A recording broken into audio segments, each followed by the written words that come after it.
We get zero results. There is no spiritual satisfaction, because the soul cannot be fed by motions without meaning. When the heart isn't engaged, nothing grows. Ritual without presence is like tapping a dead screen, no response, no light, no life. Why? Because performing rituals without using your mind is like smashing buttons. You're touching the screen, but nothing real is happening. No command is sent. No system responds. Ritual without intellect is noise, emotion without meaning, activity without awakening. On a machine that isn't plugged in. You experience all the burden, but none of the joy. You feel the weight of effort, but none of the light of connection. You press and press, hoping for a response, but without the soul's power, nothing comes alive. It's exhaustion without nourishment. You blame the faith for being empty, but the reality is you are staying on the surface. You call the ocean shallow while refusing to dive. You judge the faith as hollow while never entering its depth. The emptiness you feel isn't in the faith, it's in the level at which you're engaging it. To break this cycle, we look at the ultimate design of existence. Not the screen, the structure, the blueprint beneath everything. Where the soul is central, the intellect is guided, and the dunya is only a surface layer. Change begins when you study the design, not the display. Our Lord, you encompass all things in mercy and knowledge. One verse, and the whole design of existence snaps into place. Everything is held, everything is known, nothing escapes His mercy. Think about that. Mercy is the life-giving force, the soul that animates you. It's the spark inside everything. Without mercy, nothing moves, nothing awakens, nothing lives. But knowledge is the light, the intellect that guides you.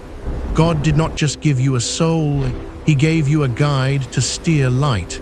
Mercy gives life, knowledge gives direction. One powers you, the other leads you. He gave you an intellect to know Him. The spiritual world we are all returning to is built on that. The soul gives life. The intellect reveals direction. You were designed to recognize Him, not just to exist, but to understand. Is an environment of pure knowledge and wisdom. If we do not develop our intellect now, we enter that world unprepared. A soul without a trained intellect arrives with no light to navigate. If you don't build the inner eye here, you walk blind there. We are choosing to walk through a world of light with our eyes completely closed, surrounded by illumination yet unable to see. The light is everywhere, the blindness is ours. This is exactly why our spiritual guide's guidance is so urgent. Because without it, we stay blind in a world made of light. The warning isn't pressure, it's rescue. He reminds us that we have a dual responsibility. Certain things must be done in a physical sense, and others must be done with the soul. The body has its duties, the intellect has its duties. He keeps us from collapsing one into the other or neglecting both. And others in a spiritual sense.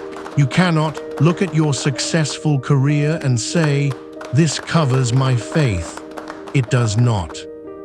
Physical achievement cannot replace inner spiritual and intellectual work. The body's victories never fulfill the soul's responsibilities. Look how balanced I am, not if your intellect and soul are completely stagnant. That's not balance, that's self-deception. Outer success means nothing if the inner world is unmoving. The guide explicitly warned us, if you fail in one or the other, you will be judged accordingly. Because God measures both realms, neglect the body, you answer for it. Neglect the soul, you answer for that too. The warning is simple and impossible to ignore. True balance isn't a safe compromise, it is an active pursuit of growth in both worlds. Balance isn't comfort, it's effort. It's pushing the body and awakening the soul. Anything less is just hiding behind the word balance. When confronted with this truth, our ego immediately looks for an escape route. It hates accountability. It hunts for shortcuts, excuses, loopholes, anything to avoid growth. The ego fears truth because truth demands change. We tell ourselves, God is all-merciful, He understands, I am busy with my physical life. That's not humility, that's escape. Mercy isn't a license to neglect the soul. It's a call to rise, not a cushion to hide behind. But remember Quran 47. God encompasses everything in mercy and knowledge. This means He sees your excuses and your potential. Mercy covers you, but knowledge measures you. You can't hide behind one to escape the other.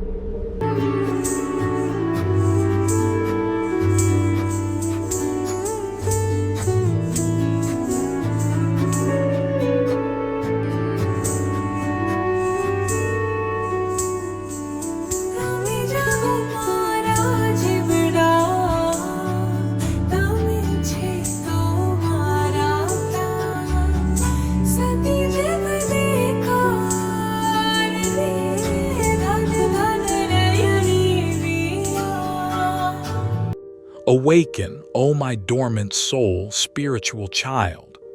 Rouse yourself to divine awareness from the death of ignorance, my dear one. For the true devotee, divine grace, illuminates the personal world, and the dark night of ignorance has dissolved into the dawn of luminosity. The call to the spiritual child. The soul is addressed here, not as a fully realized entity, but as a spiritual child. In its dormant state, as if still in the mother's womb, the soul is helpless, asleep to its own divine origin, and easily distracted by the magnetisms of the sensory world. The call. It is a gentle yet urgent command from the true guide to end the spiritual coma.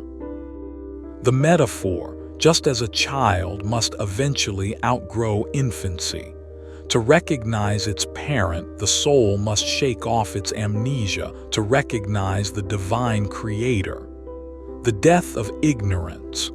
In esoteric traditions, real life only begins when the ego-driven mind undergoes a mystical death. The illusion, the prani, living being mistakes the movement of physical breath for actual living.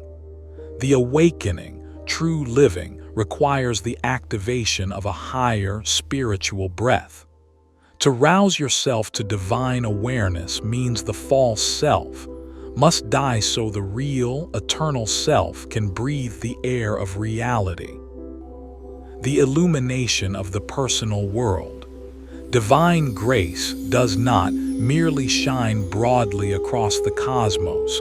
It targets the personal world of the individual seeker. The mirror, the sati jiv, the pure, truthful soul acts as a polished mirror. The reflection. When grace descends, it pierces the micro-universe of the seeker's inner being, turning their private thoughts, heart, and mind into a house of radiant light. The transition from night to dawn. The night represents neglect, the deep, heavy sleep of spiritual negligence. The cosmic shift. The passing of the night signifies that the period of trial, darkness, and separation has ended. The sunrise. The dawn of luminosity is the rising of the inner sun, Noor. This is the exact moment of Botnan, esoteric, realization, where shadows disappear, because light fills all spaces. The journey does not end here. These 4 awakenings are only the beginning. The Ginan carries deeper guidance, higher meaning, and greater light. We continue in the next part.